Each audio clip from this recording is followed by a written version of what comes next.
The year is 1996, and the US is contending with a full-on British invasion.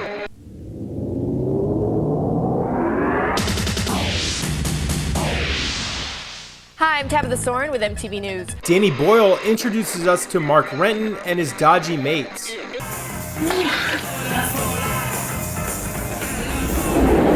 The Brit Awards are off the rails.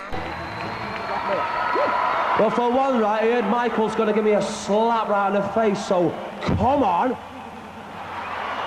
And for another, I'd just like to say, sausages. Bands and artists like Supergrass, The Breeders, Pulp, Radiohead, Massive Attack, The Spice Girls, PJ Harvey, Edwyn Collins, Mark Morrison, Annie Lennox, Paul Weller, and Tricky are dominating the airwaves. Blur begin work on their 5th studio album. Oasis conquers Nebworth. And McDonald's, recognizing that their customer base also has changing tastes, fails to launch the most expensive burger in history, the burger with the grown-up taste.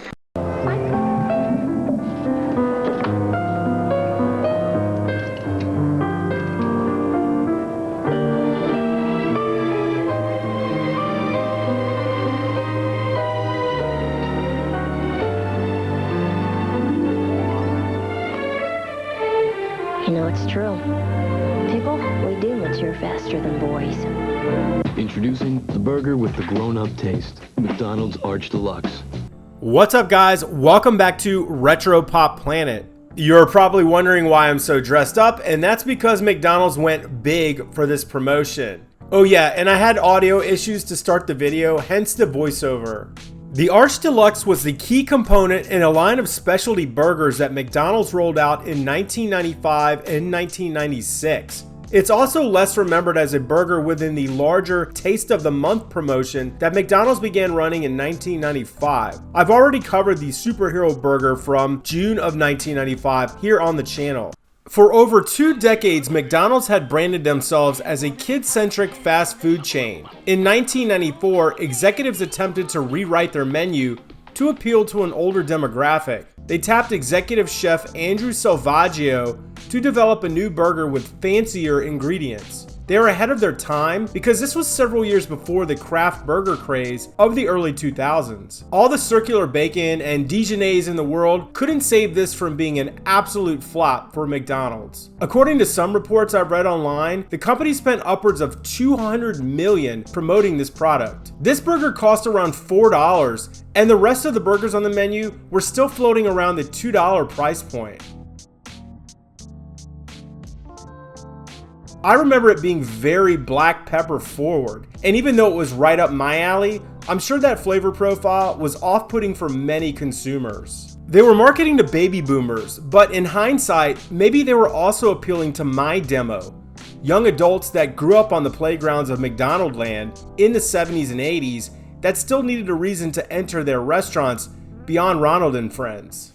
Speaking of which, this was the first food item I wanted to make for my discontinued food series. Because for the short year that it appeared on menus, this was my go-to every time I went to the Golden Arches. The first time I ever had it was during the spring of my freshman year of college. I was still 18 years old and going on 19. I specifically remember going to the drive-thru with a friend that lived across the hall from me in the dorms. After spring break, a lot of my friends came back to school with vehicles, and we were in his truck. Next to the menu board was a huge Ronald McDonald cardboard standee wearing a tuxedo. My friend said, "I want that." The following week, I was walking down the hall and saw Ronald staring at me from across the hall. My friend had driven back there, reached out the window, and threw Ronald into the back in one motion. I'm assuming the statute of limitations has run out. So the first thing we need to do is collect our ingredients, and fortunately this is one of those food items where not only does McDonald's show you exactly what's in it, but they show you exactly how to assemble it. So this is going to be pretty easy. Because McDonald's spent so much time and money marketing this burger, the instructions are very specific. Most of the commercials give the exact ingredients, and we even had the ad boards highlighting all of the components of the sandwich. It wasn't the numerous copycat videos on YouTube that were holding me back from making this video. It was because I've spent the past few years looking for the closest approximation of ingredients. I didn't want to put out a product that was just close enough. Here were the biggest challenges. 1. The roll. A soft split-top potato bun with sesame seeds that would fit the McDonald's quarter pounder, since a quarter-pound patty was used on the Arch Deluxe. 2. Fancy ketchup. Heinz made their slightly sweeter fancy ketchup back in the 90s, but as far as I can tell, that has been discontinued for some time. 3. Peppered bacon. And not just any peppered bacon. Hickory smoked peppered bacon that was circular, made especially for McDonald's. Let's first address the bun. Over the last few years of working on this video series, I've learned that you can easily modify store-bought buns. But it was a recent trip to the Safeway grocery store where I stumbled upon their Safeway Select branded buns, which is their private label. Not only were they soft potato rolls, but they were also split top, which means we'll still need to buy some sesame seeds. I've already mentioned the issue with the fancy ketchup, but they're not the only fast food chain that serves it. Because you know who still does sell fancy ketchup, and they serve it as part of their regular menu? That's right, Whataburger sells fancy ketchup, and I just ate at a Whataburger back in April in San Antonio, and I can tell you, this tastes almost exactly like what they used on the Arch Deluxe. As for the bacon, I don't know if McDonald's invented the concept of circular bacon slices, but they certainly made a big deal about it. Hormel Foods sells in bulk pre-cooked circular bacon through restaurant supply houses. But I wasn't in love with the idea of purchasing a package of 60 just for one video. I knew I'd seen it before in grocery stores, but couldn't figure out where. And then it came to me.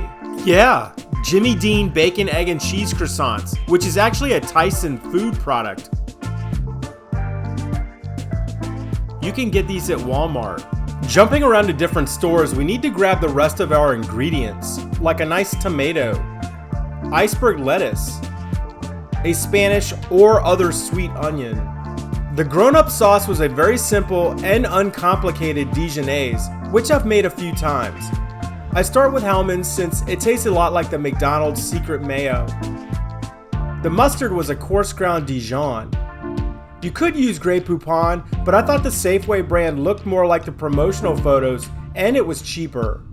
Finally, we need a trip around the drive-thru for one plain quarter pounder. And of course some fries. I'm first going to make the sauce. The ingredients are basically 1-to-1. You could add a bit more mayo to tone down the tanginess of the Dijon. And don't forget the black pepper. Mix thoroughly and set aside.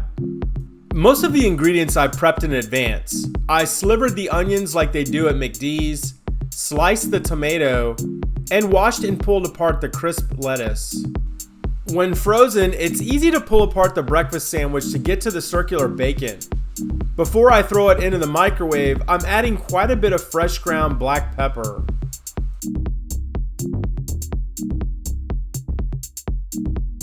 Now we need to prep the roll. In order to get the sesame seeds to stick, I give it a wash of melted butter. Then I liberally apply the seeds to the top bun. I've noticed recently that McDonald's toasts their rolls on the darker side. I'm using a non-stick pan with no added oils.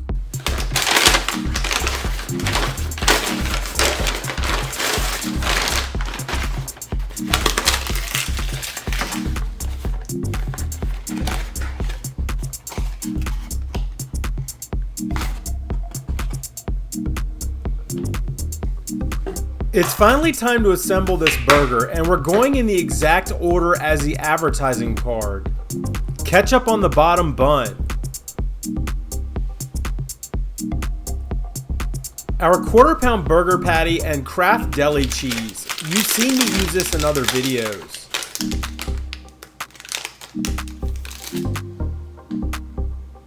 Then the circular bacon. 1 slice of tomato, 2 pieces of crispy lettuce, slivered onions, and a generous amount of the grown-up sauce spread on the top bun. And then final assembly. It starts with a full quarter pound of beef, with fresh toppings, our chef sauce, on a bakery soft roll. McDonald's Arch Deluxe. If it were any more grown up, we'd need to check your ID. It's McDonald's with a grown-up taste.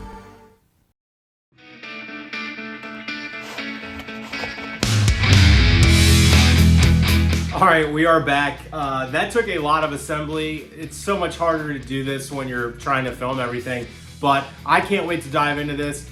It's lunchtime, I'm starving, let's do it. I mean, I don't know what to tell you. This looks exactly like the Arch Deluxe did. These rolls were perfect. I have to remember these next time. This is Safeway. Safeway has some pretty good quality buns, and it's warm, so I don't want to wait any longer. Let's dive in.